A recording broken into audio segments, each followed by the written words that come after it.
Com o nosso tema. Nós começamos hoje vendo os 2 prefácios que Rudolf Steiner escreveu para a Filosofia da Liberdade.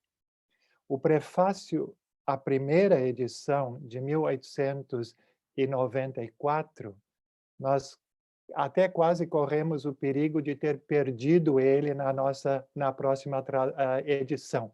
Rudolf Steiner escreve que ele só colocou esse prefácio à primeira edição de novo como um adendo, porque ele queria evitar que as pessoas fizessem críticas que ele estava tirando alguma coisa do livro, porque era escrito antes dele ter feito todo esse trabalho de uma ciência espiritual.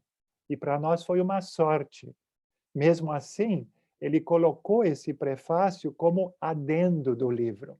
Eu já falei com várias pessoas que realmente não leem este adendo, porque está bem no fim. E por isso que o Rogério e eu optamos de editar o livro diferente do que Rudolf Steiner fez. Quer dizer, não colocar esse prefácio como adendo, mas colocar ele no início. E eu espero que com a minha contribuição hoje fica claro por que para nós esse prefácio é tão importante, que nós realmente olhamos, lemos ele com atenção. Ele já no primeiro parágrafo, nós numeramos os parágrafos para todo mundo poder acompanhar o texto.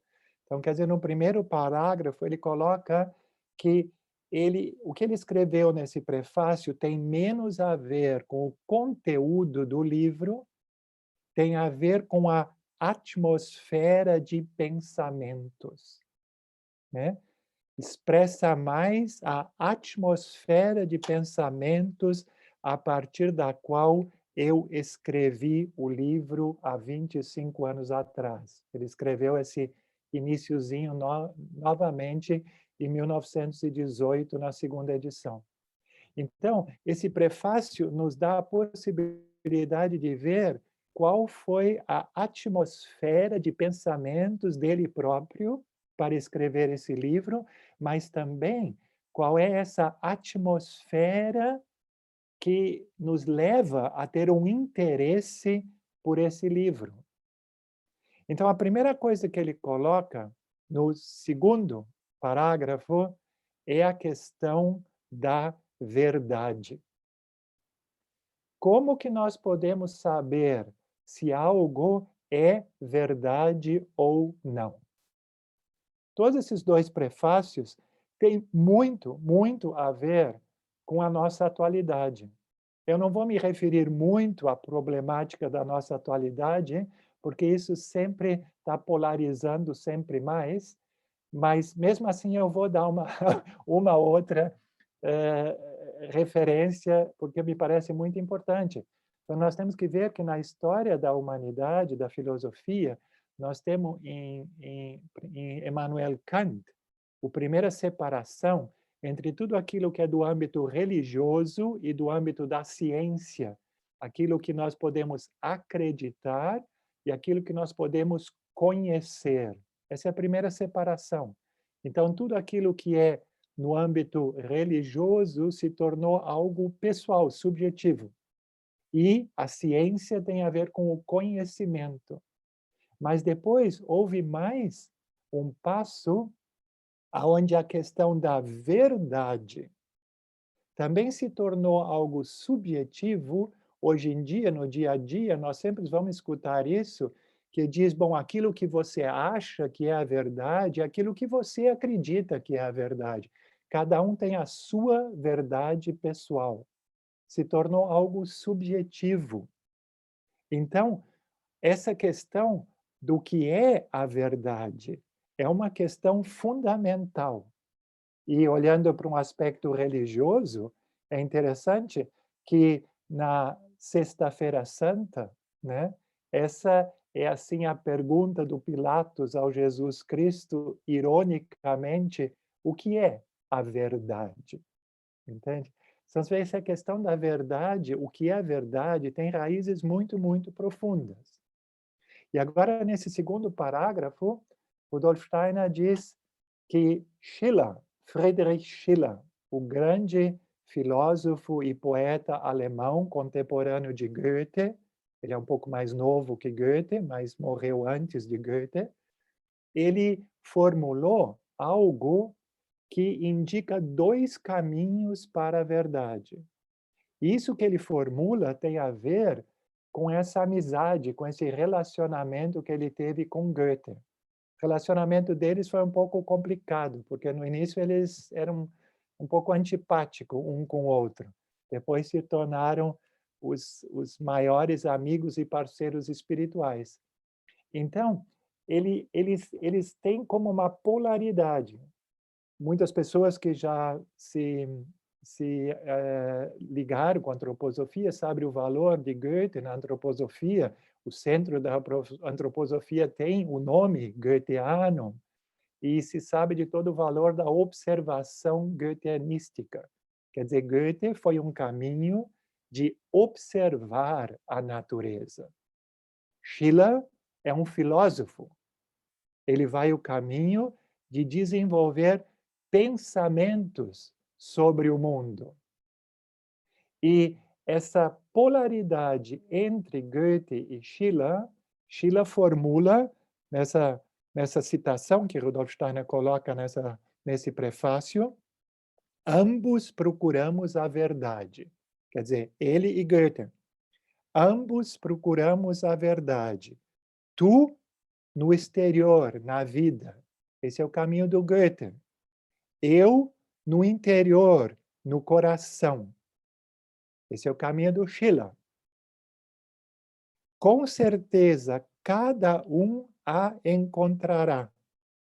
Se o olho estiver sadio, encontrará o Criador no exterior. Se o coração estiver sadio, certamente espelha o universo no interior. Então, essa citação do Schiller vale a pena um pouco pensar e meditar um pouco sobre ela. Agora, Rudolf Steiner diz aqui, qual dos dois caminhos é o mais adequado para a nossa época? E é interessante que ele diz o segundo, o caminho do Schiller, e não do Goethe. Pode dar um assusto, né? Que a gente ia pensar, Steiner, goetheano, ia dizer do Goethe, né? Mas para a questão da onde nós podemos reconhecer o que é verdade.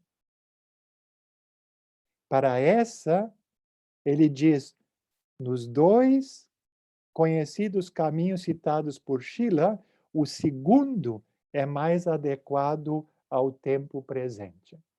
Por quê? Depois da citação, vocês podem ler. Uma verdade que nos vem de fora sempre carrega em si o cunho da insegurança.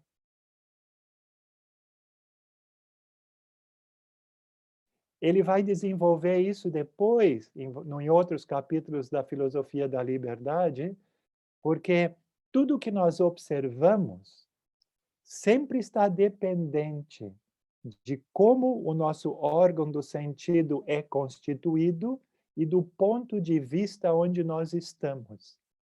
A partir da percepção, nós temos sempre um detalhe do mundo, nunca o todo. Sempre surge uma insegurança se eu realmente reconheci tudo ou não. O caminho do Goethe, ele é importantíssimo para a observação. É o caminho que nos leva a uma observação correta do mundo e realmente um relacionamento com o mundo de uma forma adequada pela observação. Mas não é o caminho que nos dá uma segurança de reconhecer o que é a verdade. E ele coloca agora assim, como se isso fosse óbvio para todos nós, acreditamos apenas naquilo que aparece como verdade no íntimo de cada um de nós. Depois, no parágrafo 6, nós vamos chegar até lá, ele coloca bem claro que ele não tem a ilusão que isso fosse assim no mundo. Ele está colocando aqui mais como ele acha que deveria ser. Porque a nossa atitude é normalmente o contrário. Eu tenho que ter uma percepção sensória para acreditar que é verdade, né? O tato, por exemplo, nos dá uma impressão de realidade muito grande. Por isso que eu consigo segurar alguma coisa. Eu consigo, se eu bato com minha perna numa cadeira, então essa cadeira para mim tem uma realidade. Aquilo que eu tenho no meu íntimo de pensamentos não se sente normalmente com a mesma realidade. Mesmo assim, Rudolf Steiner formula aqui que, para a nossa época, o adequado seria sentir assim. Acreditamos apenas naquilo que aparece como verdade no íntimo de cada um de nós. E por que esse reconhecimento da verdade é tão importante? Somente a verdade pode nos trazer segurança para desenvolver nossas forças individuais. Quem está atormentado pelas dúvidas tem suas forças paralisadas. Isso seria uma frase assim como que fundamentar toda uma psicologia, né?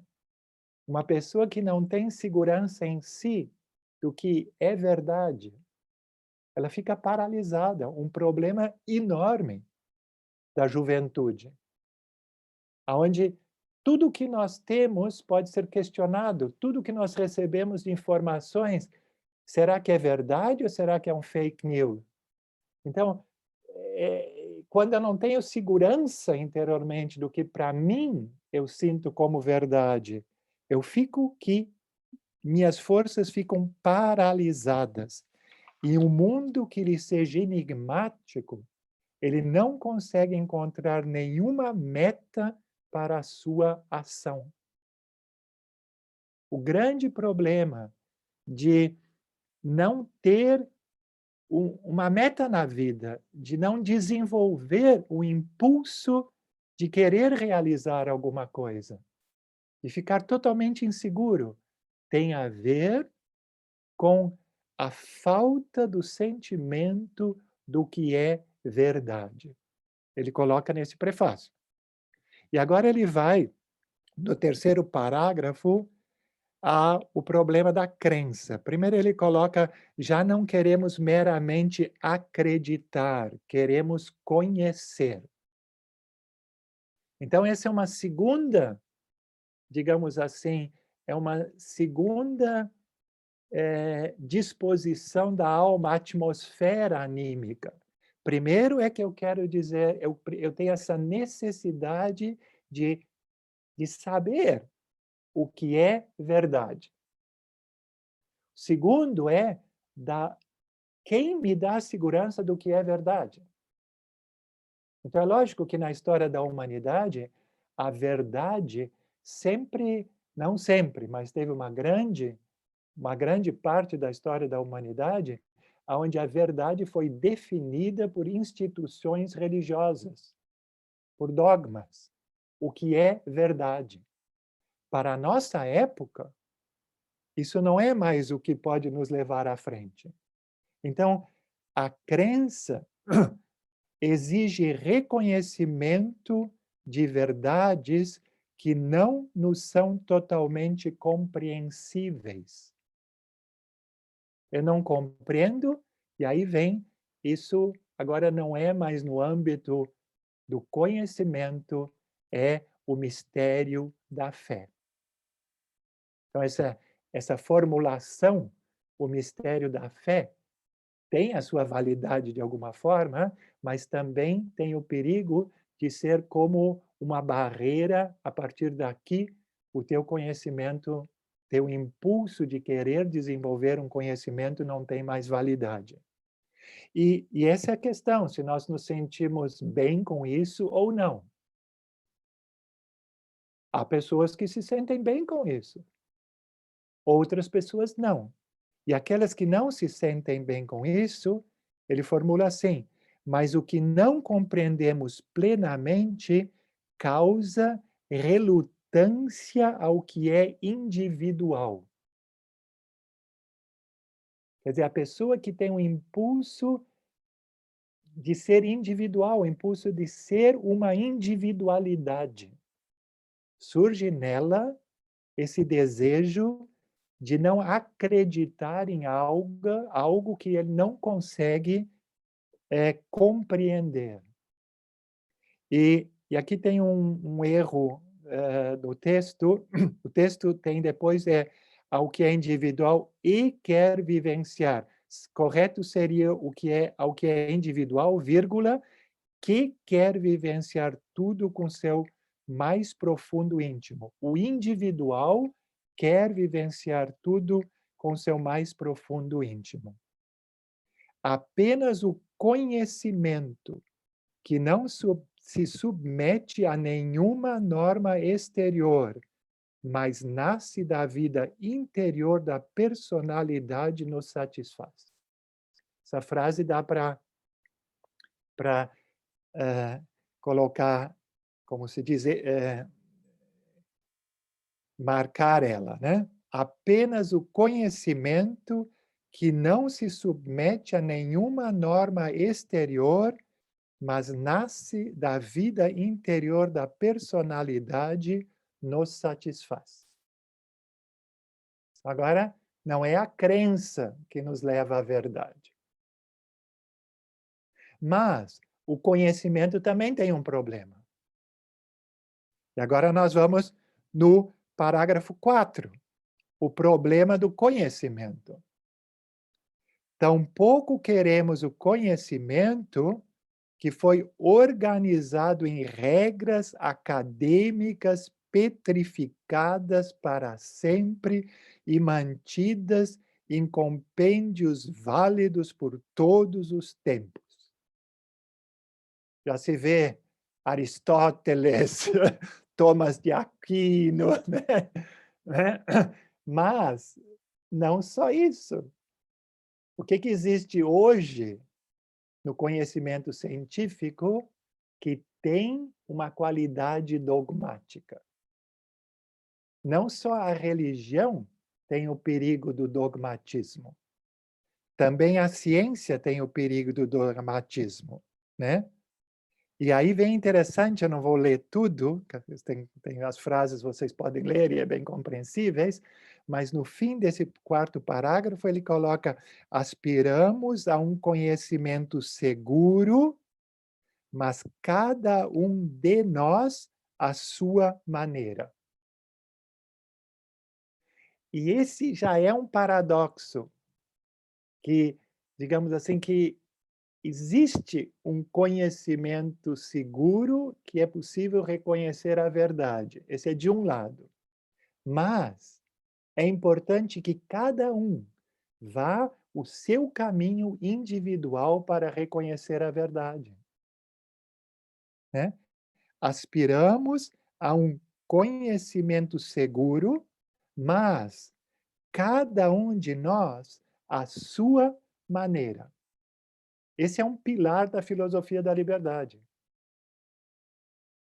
O, o, o caminho individual para chegar até a verdade.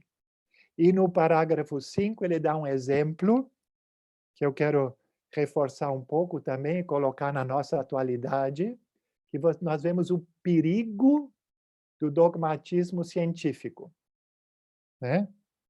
Nossos ensinamentos científicos também não devem continuar assumindo uma forma tal como se seu reconhecimento fosse uma coerção incondicional.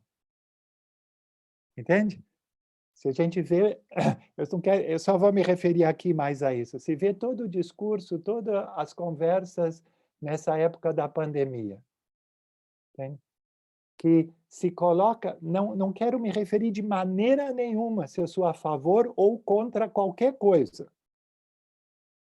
Essa não é a questão do conteúdo dos pensamentos, se eu sou a favor ou contra. É a questão do modo como o conhecimento se coloca publicamente. Entende? Então, é como se houvesse um conhecimento científico que tem que ser reconhecido de uma forma incondicional. E ele diz que isso não é mais adequado à nossa época. A nossa época aqui é 1894.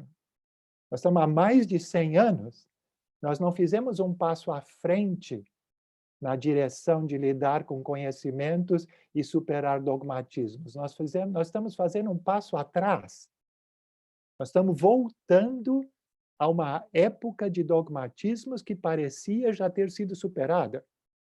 E ele coloca um exemplo do grande filósofo Fichte, que publicou um livro com um título.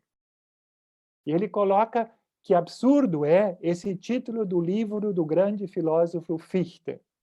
E o livro tem esse título: Exposição ao grande público, clara como a luz do sol, sobre a verdadeira essência da mais recente filosofia, uma tentativa de forçar o leitor a compreender. Né?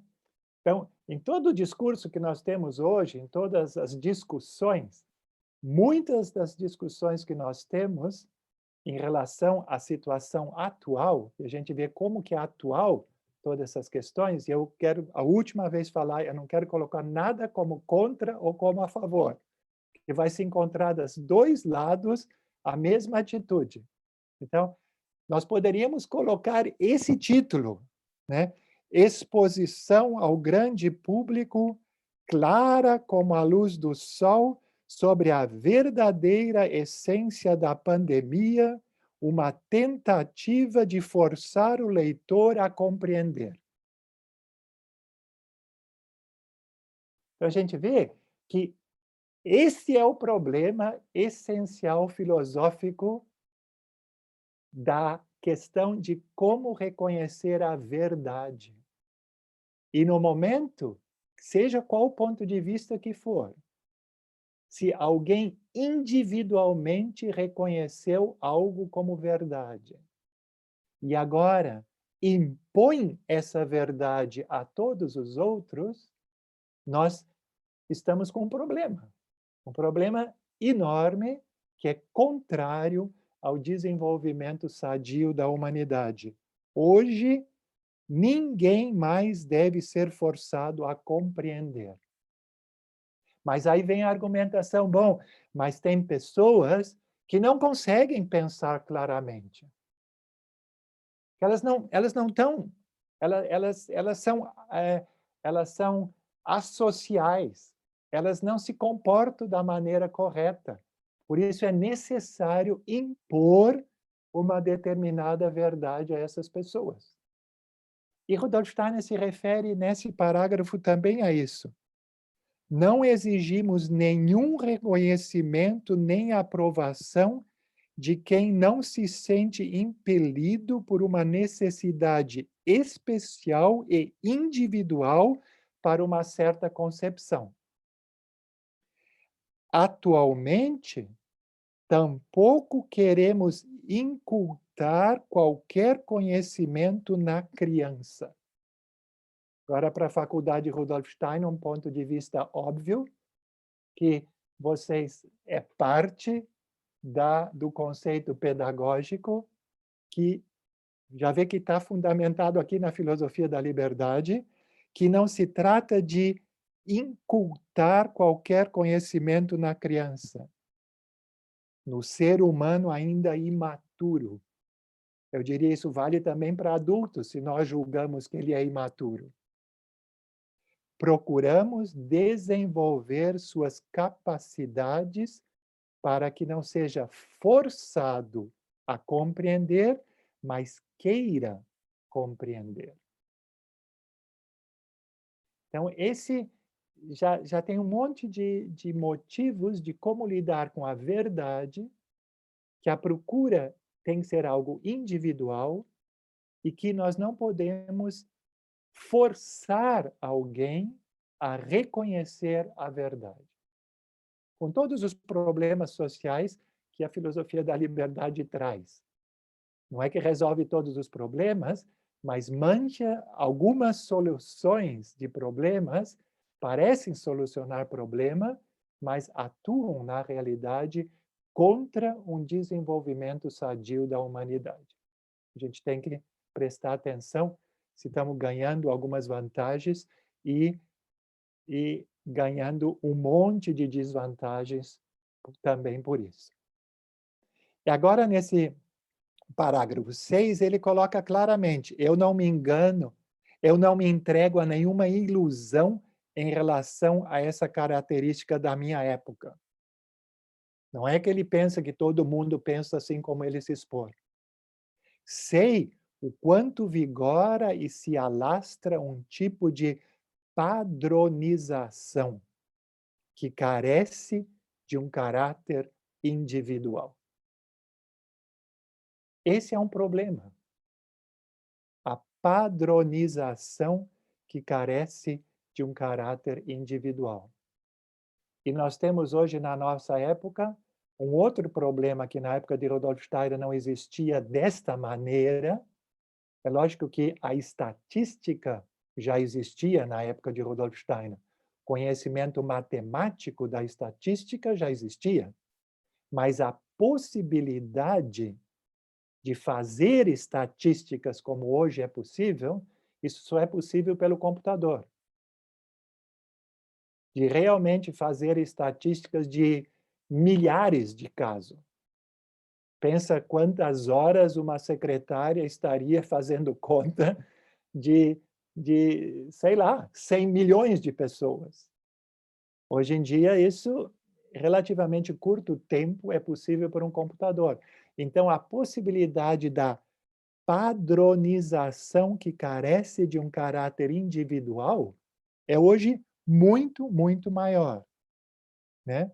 E agora ele vai, nesses últimos, eu quero já encerrar o primeiro prefácio, ele vai agora a um aspecto bem interessante que não trata agora dessa questão fundamental, mas se trata como que ele trabalha com os pensamentos ele mesmo, no seu próprio interior. Mas bem sei muito dos meus, mas bem sei que muito dos meus contemporâneos procuram estabelecer suas vidas no sentido da direção indicada. Quer dizer, ele não tem ilusão que todo mundo da sociedade tem esse impulso de procurar a verdade, tem esse impulso de procurar a verdade pelo conhecimento e o impulso de procurar o conhecimento de uma forma individual e não dogmática. Ele sabe que isso não é a sociedade em tudo, mas existem pessoas que têm esse impulso. E a essas pessoas gostaria de dedicar esta obra. Então, essa obra é dedicada às pessoas que procuram a verdade pelo conhecimento de uma forma individual. E é interessante que ele escreve agora desse livro. Esta obra, né? Esta obra não deve conduzir ao único caminho possível para a verdade. Não deve conduzir ao único caminho possível para a verdade, mas contar algo sobre aquele caminho que foi trilhado por alguém que aspira à verdade. Então, quem é essa pessoa que trilhou esse caminho e que procura pela verdade? É Rudolf Steiner, ele mesmo.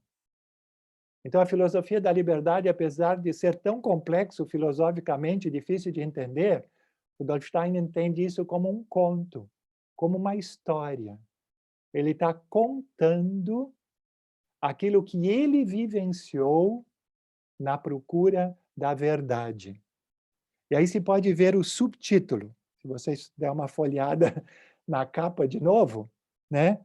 Então, a filosofia da liberdade, fundamentos de uma cosmovisão moderna e resultados de observações anímicas segundo o método das ciências naturais. A tradução desse subtítulo não é muito fácil, mas a gente optou por essa porque achamos que é o melhor que coloca aquilo que Rudolf Steiner quer dizer. Então, ele se observou a si mesmo. Resultados de observações anímicas segundo o método das ciências naturais. E nesse 6º parágrafo ele diz, então, não é postular o único caminho possível, mas contar algo sobre aquele caminho que foi trilhado por alguém que aspira à verdade. A gente pode, em todo o livro da Filosofia da Liberdade, é como um relato o que ele próprio vivenciou neste caminho à procura da verdade. No 7º parágrafo, ele coloca agora que não vai ser tão fácil, né? A obra conduz primeiro a regiões abstratas. E quem já leu a Filosofia da Liberdade sabe que esses primeiros capítulos dá vontade de jogar o livro fora, porque é tão abstrato, mas não é por acaso, né? A obra conduz primeiro a regiões abstratas, onde o pensamento tem de traçar contornos nítidos para chegar a pontos seguros. É um exercício para que o leitor aprenda a formar pensamentos nítidos, para chegar a pontos seguros. Porém, o leitor será conduzido dos conceitos áridos também para a vida concreta. Isso é interessante na filosofia da liberdade, sempre procurar relação com a nossa vida concreta. Ele coloca que antigamente os sábios orientais, eles exigiam dos discípulos primeiro um caminho de aprendizado, de uma vida ascética e de renúncia, e depois eles recebiam os conhecimentos.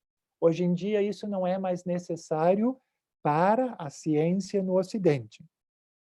Para a ciência, o Ocidente não mais exige exercícios devocionais e nenhuma asquese.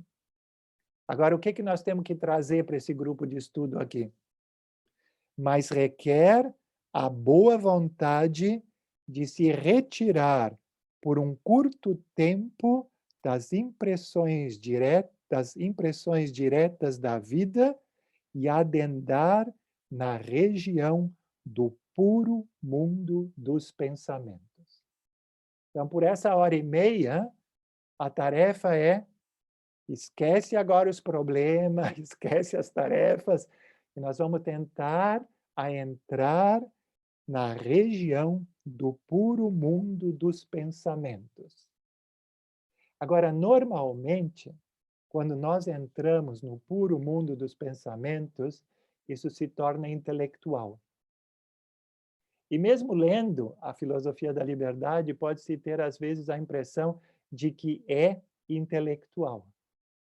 Mas Rudolf Steiner, ele não vivencia isso como uma atividade intelectual.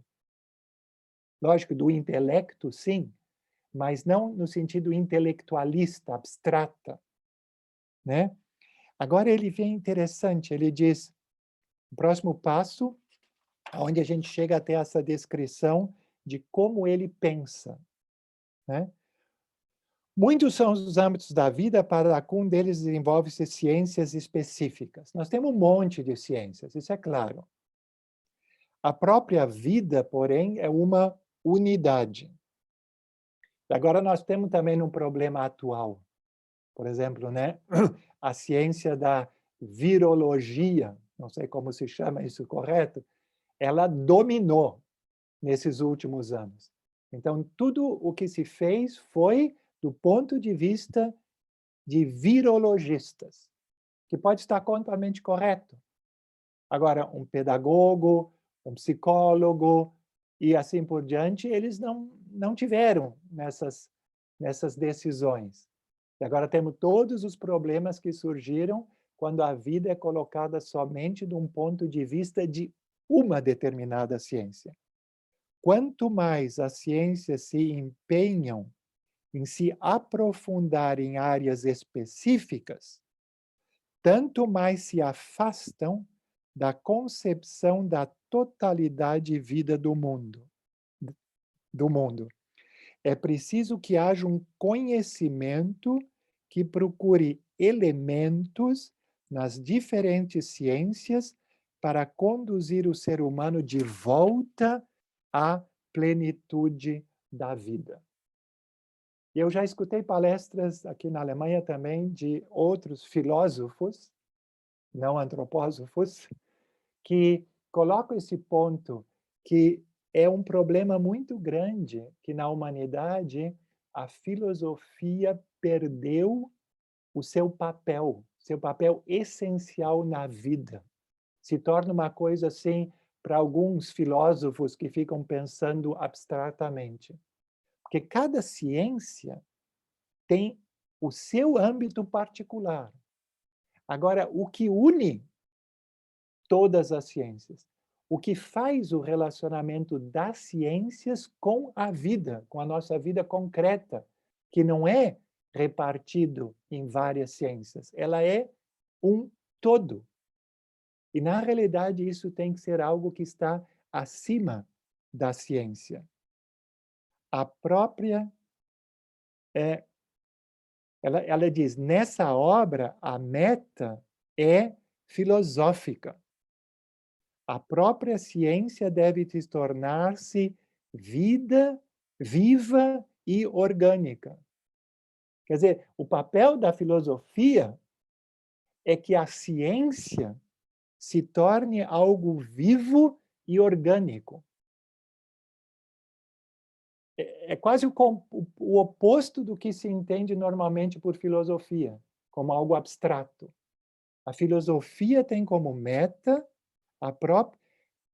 Nessa obra, a meta é filosófica. 2 pontos. A própria ciência deve tornar-se viva e orgânica. As diversas ciências são etapas preliminares da ciência aqui pretendida. Uma relação semelhante prevalece nas artes. Essa frase também vale a pena sublinhar. Quer dizer, a meta da filosofia da liberdade aqui, ela tem a mesma qualidade da arte. Não é algo abstrato e intelectual. E ele coloca, precisamente no mesmo sentido, a filosofia é uma arte. E ele, eu não vou ler tudo, ele diz, por exemplo, o músico. Ele tem conhecimento sobre a teoria da música. Mas quando ele compõe uma música, ele usa o seu conhecimento para fazer uma obra de arte. Poderia haver o pintor e tudo mais. Então, o que ele coloca aqui? As ciências, elas nos oferecem vários conhecimentos, vários pensamentos sobre coisas específicas do mundo. A filosofia tem a tarefa de usar esses conhecimentos, esses pensamentos, como a matéria-prima e, de uma forma artística, formar uma união sobre todos. Então, ele diz, precisamente no mesmo sentido, a filosofia é uma arte. Todos os verdadeiros filósofos foram artistas do conhecimento. Para eles, as ideias humanas, que é o essencial para eles, as ideias humanas tornam-se o material artístico, o método científico, a técnica artística. Nós temos os pensamentos é o material, o método científico, a técnica. Desse modo, o pensar abstrato adquire vida concreta e individual. As ideias tornam-se potências de vida. Então, digamos assim, a gente pega assim um pouco num fio o que vive na alma de Steiner e que se nós realmente vamos neste caminho de que é lógico que é uma meta enorme lidar com pensamentos de uma forma artística, as ideias tornam-se potências de vida. No outro livro sobre o conhecimento dos mundos superiores, Rudolf Steiner diz: cada ideia que se eleva a um ideal cria uma força na nossa alma. Cada ideia que não se eleva a um ideal destrói, mata uma força na nossa alma. Então, se nós lidamos somente com ideias abstratas, isso na realidade nos enfraquece. Se nós conseguimos elevar essas ideias de uma maneira artística, as ideias tornam-se potências de vida. Nossa consciência real ativa coloca-se acima de uma mera recepção passiva de verdades. Então, a diferença, pegando o exemplo que ele colocou de música, né? É se eu estudo alguma coisa, como se eu estivesse com meu fone de ouvido, escutando uma música no meu MP3. Então, a minha consciência, ela se torna passiva com mera recepção de verdades, né? Ou se eu me torno ativo e a partir dos pensamentos que eu recebo, eu começo a pensar e procurar a verdade de uma forma ativa. Me torno um artista de pensamentos. Essa é a grande meta que ele nos coloca. Aqui, então, no parágrafo 9º, a questão central desta minha obra é... Agora vem o conteúdo. A questão central desta minha obra é como a filosofia, enquanto arte. Eu quero ressaltar isso, porque isso se perde muito rápido. Como a filosofia, enquanto arte, se relaciona com a liberdade do ser humano e o que é esta liberdade e se já participamos dela ou dela podemos participar. Nesse primeiro prefácio da primeira edição, ele resume o livro dessa forma. Agora, no 10º parágrafo, ele coloca, agora nós temos um problema, mais um probleminha. Se a ciência ela só se torna algo para satisfazer uma curiosidade.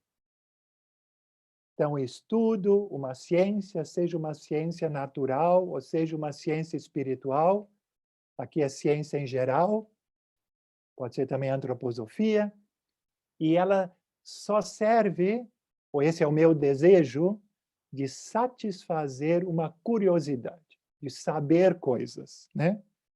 Toda ciência seria apenas para satisfazer vã curiosidade, caso não aspire à elevação do valor existencial da personalidade humana.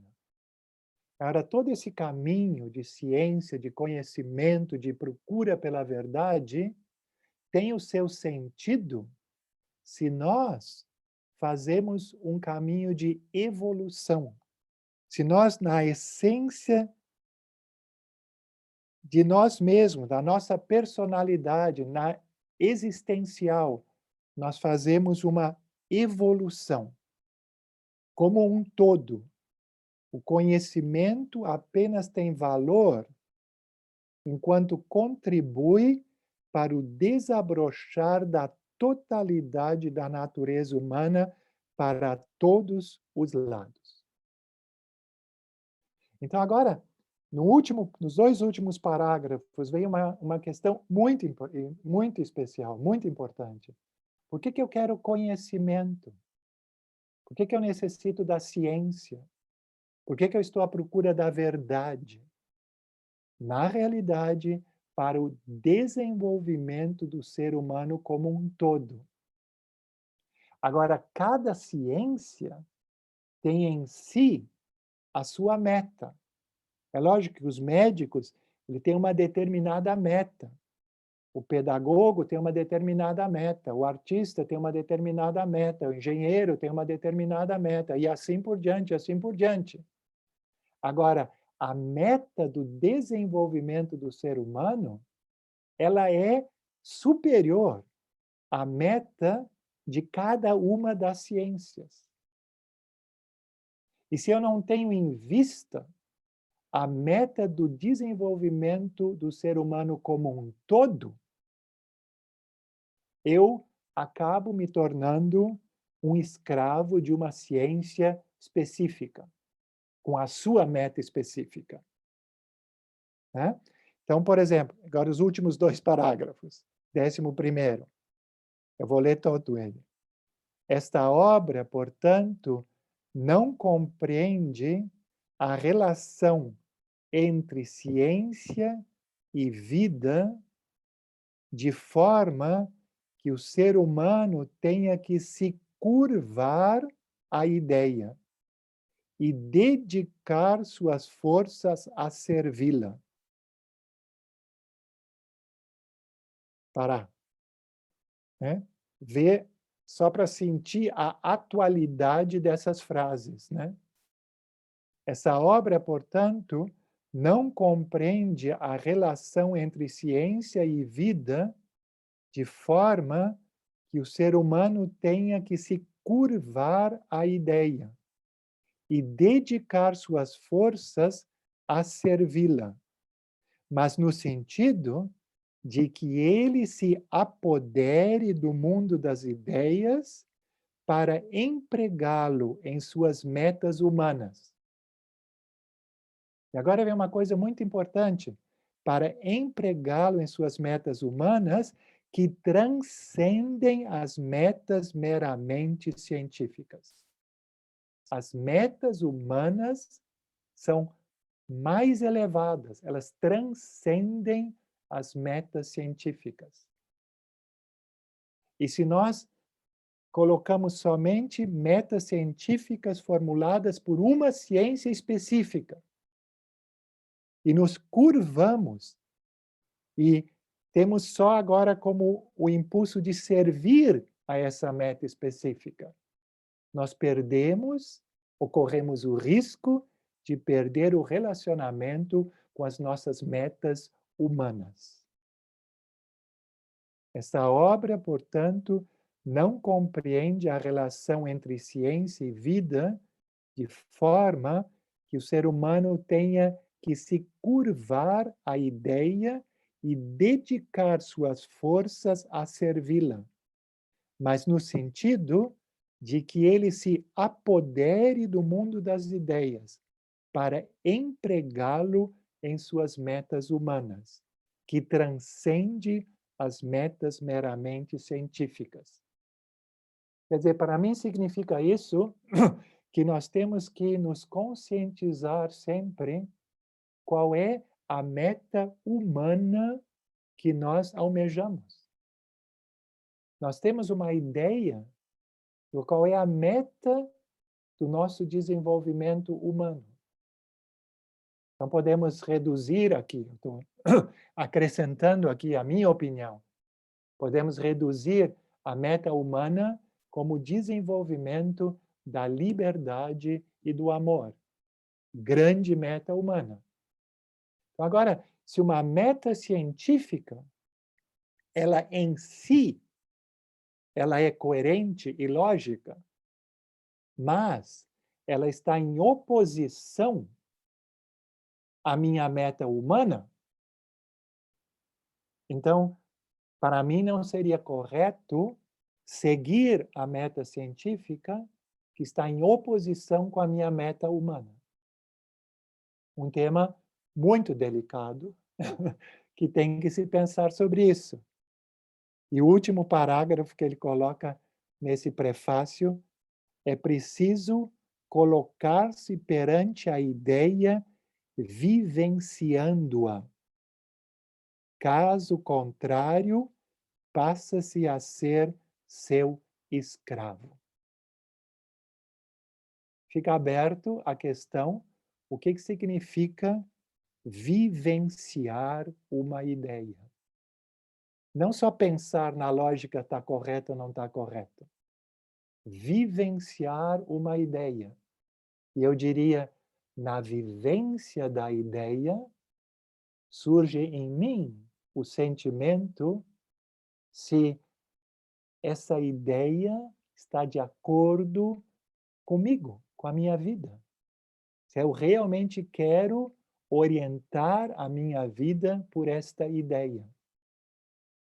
Se eu não faço isso, então a ideia se coloca a priori como correta, ela é dogmática, ela tem que ser compreendida como correta, e nós nos tornamos um escravo da ideia. Então, se vê bem a intenção de Rudolf Steiner, dessa procura da verdade, pelo caminho interior, pelo conhecimento, um caminho individual de lidar com os pensamentos de uma forma artística e colocar as ideias, os conhecimentos científicos a serviço da meta humana que transcende as metas científicas. Que não se tornar escravo de uma ideia, mas usar a ideia como material artístico, num método científico como método artístico, para criar a obra de arte que, no fim das contas, é o próprio ser humano. Eu tinha planejado falar sobre os dois prefácios, mas eu acho que, tanto pelo tempo quanto pelo conteúdo, é suficiente para uma vez. Então, eu acho que eu mudo os planos e a gente encerra isso por hoje e o segundo prefácio da próxima vez. O que vocês acham, Melanie e Rogério? Acho excelente a ideia. Muito bom. Né? Porque demais não é bom, né? Tá bom. Então, eu queria só fazer uma observação no final, que é um impulso que Rogério e eu temos e gostaria de convidar vocês, caso vocês queiram, de aderir a esse impulso. Eu também acompanho um pouco a faculdade como num conselho que a faculdade tem, de vez em quando eu tenho a possibilidade de ver um pouco as grandes desafios e as grandes conquistas da faculdade, e sei que existem vários estudantes que começam o estudo ou que querem começar o estudo e por questões financeiras não conseguem continuar ou que têm dificuldade. Então, Rogério e eu fazemos o nosso trabalho, obviamente, de uma forma voluntária, não pedimos contribuições para nós, mas nós queremos que esse trabalho não fique só de uma forma assim interior, só de uma forma assim desligado de uma vida concreta, mas ligar esse trabalho com a vida concreta, com as necessidades do mundo. Por isso nós nos propomos a cada vez que eu faço uma palestra e o Rogério faz todo esse trabalho, nós mesmos vamos fazer uma contribuição para a faculdade. Eu pensei, bom, se eu tivesse uma hora no